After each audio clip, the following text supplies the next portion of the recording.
अतिवृष्टीचा जळगाव जिल्ह्याला त्या ठिकाणी सर्वाधिक फटका बसलेला होता। पाचोरा असेल, भडगाव असेल, चाळीसगाव असेल, या भागांना देखील मोठा फटका बसलेला होता।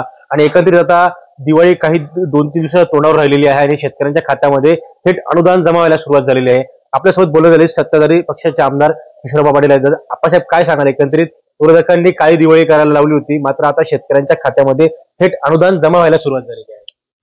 नाही, मी निश्चितपणे या राज्याचे मुख्यमंत्री आदरणीय देवेंद्रजी फडणवीस साहेब, उपमुख्यमंत्री आदरणीय एकनाथजी शिंदे साहेब आणि अजितदादा पवार साहेब आणि सर्व युतीच्या सरकारचे मी मनापासून आभार मानेल, त्यांना धन्यवाद देईल की त्यांचं बोले तैसा चाले त्याची वंदावी पाऊले, त्या पद्धतीने त्यांनी या राज्यातल्या सगळ्या अतिवृष्टीग्रस्त भागांना शब्द दिला होता की आम्ही या राज्यातली जनतेची दिवाळी ही गोड करू, आणि त्या पद्धतीनेच त्यांनी आज या राज्यातल्या तमाम अतिवृष्टीग्रस्त भागातल्या शेतकरी बांधवांची दिवाळी गोड केली।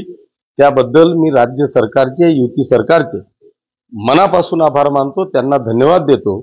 कारण परिस्थिती अशी इतकी भयावह होती की मी देखील माझ्या आयुष्यामध्ये इतका मोठा पाऊस माझ्या जीवनात मी कधीच पाहिला नाही। इतका भयानक अवस्था माझ्या पाचोरा आणि भडगाव मतदारसंघामध्ये होती की प्रत्येक घरात किमान कमरेच्या वरती पाणी होतं, शेतांमध्ये गुडघ्याबरोबर पाणी होतं आणि सगळा शेतकरी इतका हवालदिल झाला होता। अशा परिस्थितीत म्हणजे आता 50,000 रुपये हेक्टर काय 1,00,000 रुपये जरी हेक्टर शासनाने मदत केली असती तरी सुद्धा शेतकरी हा 5 वर्ष त्याला सुधारणार नाही अशी परिस्थिती त्याची निर्माण झालेली आहे।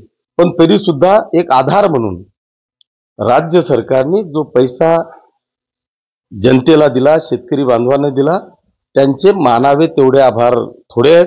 निदान थोडीफार का होईना आमच्या शेतकरी बांधवांची दिवाळी गोड होते आहे, त्याबद्दल मी राज्य सरकारचे मनापासून आभार मानतो। आप्पासाहेब, एकंदरीत विरोधकांनी टीका केली होती सरकारवर की काळी दिवाळी साजरी करायला लावली होती, कसं पाहता त्याकडे? नाही, त्यांनी ज्या पद्धतीने राज्यामध्ये अशा पद्धतीचं वातावरण केलं होतं की लाडक्या बहिणीमुळे किंवा व्यक्तिगत योजनांमुळे राज्य सरकार हे प्रचंड अडचणीत आहे, आर्थिक अडचणीत आहे। त्याच्यामुळे त्यांच्या डोक्यात असाच विषय होता की राज्य सरकारकडून आता शेतकऱ्यांना नुकसान भरपाई दिली जाणार नाही, म्हणून हा इश्यू घेऊन राज्यामध्ये वातावरण तापवण्याचा प्रयत्न केला। परंतु विरोधकांच्या नाकावर टिचून मुख्यमंत्री महोदयांनी अतिशय चांगल्या पद्धतीची मदत या राज्याच्या सरकारला केली। त्याच्यामुळे विरोधक तोंडावर पडलेले आहेत, आता त्यांना बोलायला सुद्धा कुठेही जागा नाही। त्याच्यामुळे निश्चितपणे विरोधक आता तोंडावर पडले। आप्पासाहेब, पाचोरा भडगाव विधानसभेमध्ये आपण आगामी ज्या स्थानिक स्वराज्य संस्थांच्या निवडणुका आहे त्या शिवसेना स्वयंबळावर त्या ठिकाणी लढणार आहे। त्यानंतर आता भाजपने देखील निर्णय घेतलेला आहे, मंगेश चव्हाण यांच्या उपस्थितीत बैठक पार पडलेली आहे। त्यांनी देखील सांगितलेलं आहे की आम्ही देखील स्वतंत्र लढू। मग त्यांना दुसरा पर्याय काय? भाजपच काय? माझ्या विरोधात आणखी दुसरा कुठला पक्ष असता तर त्यांनी तोच निर्णय घेतला असता। मी जर का स्वतंत्र लढायचा निर्णय घेतला आहे तर भाजप काय बळजबरी थोडं माझ्या अंगावर येणार आहे? त्यांना स्वतंत्र लढावं, त्याचे काही खूप नवीन काहीतरी त्यांनी सांगितलं असं काही विषय नाही। परंतु जे विरोधक होते आपले ते आज भाजपमध्ये आहेत, वैशालीताई असतील, दिलीप वाघ असतील, अमोल शिंदे असतील। विधानसभेला आपण महायुती म्हणून लढत होता, मात्र यांनी आपल्या विरोधात निवडणूक लढवली होती, मात्र ते आज सर्वच्या सर्व भाजपकडे आहेत। नाही, भाजपला मी मनापासून शुभेच्छा देतो दिवाळीच्या। त्यांचं परमेश्वर भलं करो। ज्या ज्या लोकांना त्यांनी घेतलेलं आहे यांचावाला मागचा कार्यकाळ त्यांनी तपासावा। परंतु आता त्यांची घोषणाच आहे, कोणीही आलं तर त्याला घ्या, कसाही असला तर त्याला घ्या। त्याच्यामुळे आता ते वॉशिंग मशीन मध्ये स्वच्छ होतील अशी अपेक्षा करू। आप्पासाहेब, मंगेश चव्हाणांनी असंही म्हटलेलं आहे की आमच्याकडून चर्चेसाठी अजूनही पर्याय आहे। असतील ना पर्याय, ते फक्त लोकांना दिशाभूल करण्यासाठीचे पर्याय आहेत। पण मी सगळ्या पर्यायांना बंद केलेलं आहे। माझ्याकडे पर्याय नाही, त्यांच्याकडे पर्याय असतील, त्यांना ते लक लागो। स्वबळ मी जाहीर केलेलं आहे। मी जो शब्द दिला त्या शब्दाला मी पक्का असतो। आम्ही आजपर्यंत लोकसभेमध्ये मग ते आदरणीय गिरीश भाऊ असतील, आणखी कोणी आपले भारतीय जनता पक्षाचे नेते असतील, त्यांच्या समवेत 100% शिवसेनेने गिरीश भाऊंनी दिलेल्या आदेशाचं पालन केलं। माझ्या एकाही शिवसैनिकांनी, माझं तर सोडाच, पण माझा एकाही शिवसैनिकांनी कुठल्याही प्रकारची गद्दारी केली नाही, प्रामाणिकपणे भारतीय जनता पक्षाला मदत केली. त्याच्यामुळे तो विषयच येऊ शकत नाही. आता मी शिवसेना, माझं एवढंच म्हणणं आहे की या राज्याचे गृहमंत्री, देशाचे गृहमंत्री आदरणीय अमित शहा साहेब, या देशाचे राज्याचे मुख्यमंत्री आदरणीय देवेंद्रजी फडणवीस साहेब यांनी भारतीय जनता पक्षाचे आमदार, भारतीय जनता पक्षाचे प्रमुख पदाधिकारी, शिवसेनेचे आमदार, शिवसेनेचे प्रमुख पदाधिकारी यांची बैठक घेऊन सांगितलं होतं की ह्या इलेक्शनमध्ये शिंदे साहेबांच्या शिवसेनेचा एकही उमेदवार पडणार नाही, याची जबाबदारी ही भारतीय जनता पक्षाची असेल. त्याच्यामुळे कोणीही बंडखोरी करायची नाही. जर बंडखोरी केली तर त्याची कायमस्वरूपी भाजपातून हकलपट्टी होईल, अशा पद्धतीचे आदेश देशाचे गृहमंत्री आणि भाजपचे सर्वेसर्वा आदरणीय शहासाहेब सांगतायत. या राज्याचे लाडके मुख्यमंत्री आदरणीय देवेंद्रजी फडणवीस साहेब सांगतायत. असं असतानाही खाली पालन केलं जात नाही.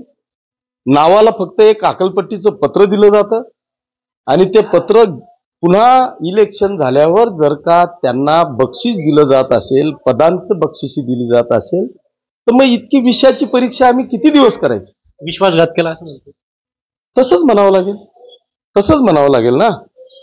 आम्ही एक शिवसैनिक दाखवा ना की ह्या भाजपच्या आमदारांमध्ये एकाही शिवसैनिकांनी इथे गद्दारी केली. आम्ही 100% तुमच्या भरोशावर, तुमच्या शब्दावर आम्ही काम करतो. आता मलाही 25 वर्ष झाले हो, किती वर्ष हे सहन करणार? आता तर शिवसैनिकांचं आहे. तुम्ही एका बाजूला हे सगळे माझ्या विरोधकांना भाजपमध्ये घेताय, म्हणजे उद्याची माझी अंत्यविधीचीच तयारी करताय ना तुम्ही. आप्पासाहेब, एकंदरीत जेव्हा देशाची निवडणूक येते तेव्हा आपण देखील भाजपचं काम करतात, मात्र जेव्हा कार्यकर्त्यांच्या निवडणुका येतात तर भाजप आपला विरोध करतो असं वाटतं? नाही, कार्यकर्त्यांच्या वेळेस नाही. हे पहा, एक सांगतो आपल्याला, भाजपची ही पॉलिसी आहे की जिथे शिवसेनेचा आमदार असेल किंवा त्यांच्या मित्र पक्षाचा आमदार असेल, तिथं गोड बोलून त्यांच्या लोकांना घुसवायचं, त्यांची ताकद वाढवायची आणि भविष्यात त्यालाच खतम करायचं. ही पॉलिसी भारतीय जनता पक्षाची आहे. ती मला कळत असतानाही मी जर का पुन्हा युतीचा शब्द काढत असेल तर माझ्या इतका मूर्ख कोणीच नसेल. तरी देखील शिवसेना महायुती सोबत आहे राज्यात, असं असतानाही तो तर वरिष्ठ नेत्यांचा निर्णय आहे. मी एवढा मोठा नेता नाही, मी माझ्या मतदारसंघापुरतं बोलणारा नाही, कारण मला कुठलं जिल्ह्याचं पद नाही, मी शिवसेनेचा नेता नाही. मी शिवसेनेचा निर्णय घेणा एवढा, महाराष्ट्राचा निर्णय घेण्या एवढा मोठाही नाही, पण किमान माझ्या मतदारसंघ सांभाळणे इतकी ताकद परमेश्वराने, शिवसैनिकांच्या आशीर्वादाने, जनतेच्या कृपेने मला दिलेली आहे आणि तेवढी ताकद मी पुरेपूर समजतो. आप्पासाहेब, विरोधक एकत्र आल्याने आपला त्याचं नुकसान होऊ शकतं, फटका बसू शकतो असं वाटतं? अजिबात नाही, कारण विरोधकांनी आपली पत गमावून टाकलेली होती.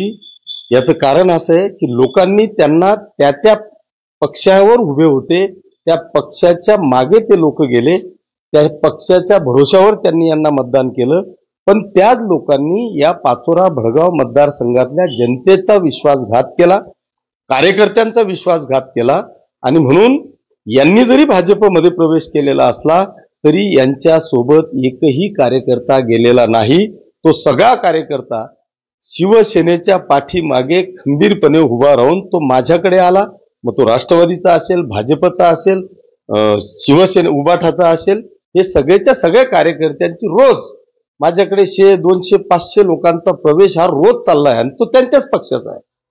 आता तर जुनी शिवसेना सगळी माझ्याकडे आली उबाठाची, भाजपचे अमोल भाऊंचे. म्हणजे आता तर त्या अमोल भाऊला खरं म्हणजे त्यांनी निर्णय घेण्याची परिस्थिती आलेली आहे. म्हणजे आपण असं समजू की ठीक आहे, अमोल भाऊ हे भारतीय जनता पक्षाचे एक प्रामाणिक कार्यकर्ते म्हणून आपण समजू. त्यांनी 2 वेळा उमेदवारी दिली. आता 2 वेळा उमेदवारी देऊन ठीक आहे ना, पक्षाने काही मदत केली असेल, पण स्वतः उमेदवार असताना त्याला काय करावं लागतं हे त्यांना जाऊन विचारा. त्यांची काय परिस्थिती निर्माण झालेली असावी. 10 वर्ष विरोधात उमेदवारी करणं, पक्ष चालवणं, त्याच्यासाठी काय काय एफर्ट्स घ्यावे लागतात हे एखाद्या प्रमुखाला विचारा. आणि असं असताना उद्या त्याला जर चांगली संधी येणार असेल तर अशा परिस्थितीत तुम्ही अमोल भाऊलाही सोडत नाही. त्याच्या छातड्यावर वैशुताईला आणून ठेवलं, इकडे दिलीप भाऊंना आणून ठेवलं. त्या अमोल भाऊचा जीव काय म्हणत असेल हो? त्याला तर उद्याची पडलेली असेल की यांनी आता मलाही सोडलं नाही भाऊ. म्हणजे आतापर्यंत तर किशोरप्पाला गाळलात, पण आता माझ्याही छातड्यावर हे दिलीप भाऊ आणि वैशुताईला आणून ठेवलं. मला वाटतं अमोल भाऊचे कार्यकर्ते सुद्धा त्यांना मदत करणार नाही अशी वेळ आपल्याला पाहायला मिळेल.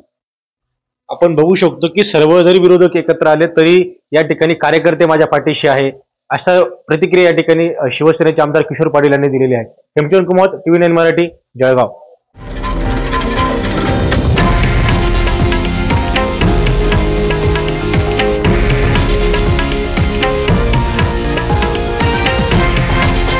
हे आहे देशातील नंबर 1 न्यूज नेटवर्क आणि आपण पाहत आहात TV9 मराठी, एकमेव.